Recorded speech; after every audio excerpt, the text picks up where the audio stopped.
இந்த miracle morning ரொட்டீனோட 5வது நடவடிக்கை மனக்காட்சிப்படுத்துதல். இங்கிலீஷில் வந்து விசுவலைசேஷன் அப்படின்னு சொல்லுவாங்க. இதில் நிறைய வெரைட்டிஸ் இருக்குது. மேனிஃபெஸ்ட் பண்ணுறது, மூட் போர்டு, இந்த மாதிரிலாம் கூட வார்த்தைகள் இருக்குது. இது என்ன அப்படின்னா இமேஜினேஷன் தான். உங்களுக்கு நீங்கள் என்ன ஆசைப்படுறீங்களோ அந்த விஷயங்கள் நடந்துட்டதாக உங்கள் மனக்கண்ணில் நீங்கள் பார்க்குறது, நீங்கள் கற்பனை பண்ணி பார்க்கணும். அது நடந்தபோது எப்படி ஃபீல் பண்ணுவீங்க, அது நடந்துருச்சு அப்படின்னா எப்படி ஃபீல் பண்ணுவீங்களோ அதை நீங்கள் இமேஜின் பண்ணி அந்த ஃபீலிங்கை வந்து உணரணும் அப்படிங்கிறது தான் இந்த ஒரு நடவடிக்கை. இதுக்கும் ஒரு 5 நிமிஷம் ஒதுக்கி நீங்கள் சுயப்பிரகடனம் சொன்னதுக்கு அப்புறமாகவோ இல்லை டைரி எழுதி முடிச்சதுக்கு அப்புறமாகவோ உங்களுக்கு எது கன்வீனியன்ட்டாக இருக்கோ அந்த மாதிரி ஒரு இதை வந்து அலைன் பண்ணிக்கோங்க.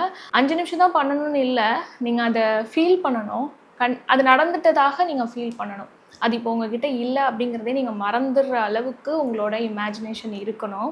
புதுசாக ஒரு வீடு வாங்கணும் அப்படின்னு ஆசைப்பட்றீங்கன்னா கண்ணை மூடி அப்படியே இமேஜின் பண்ணுங்கள்.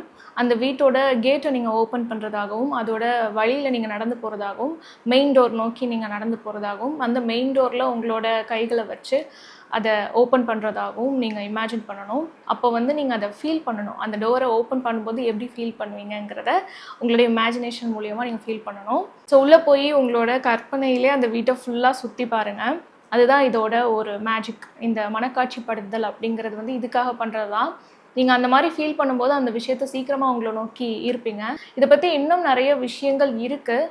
அது எல்லாத்தையும் கூட நான் போக போக ஷார்ட்ஸில் உங்களுக்கு வந்து அப்லோட் பண்ணுறேன். சேனல் இன்னும் சப்ஸ்கிரைப் பண்ணலைன்னா சப்ஸ்கிரைப் பண்ணி வச்சுக்கோங்க. இந்த மாதிரியான விஷயங்களை நீங்கள் மிஸ் பண்ணாமல் இருக்கிறதுக்கு. மனக்காட்சிப்படுத்துதலை பற்றி இன்னும் நிறைய விஷயங்களை தெரிஞ்சுக்கலாம்.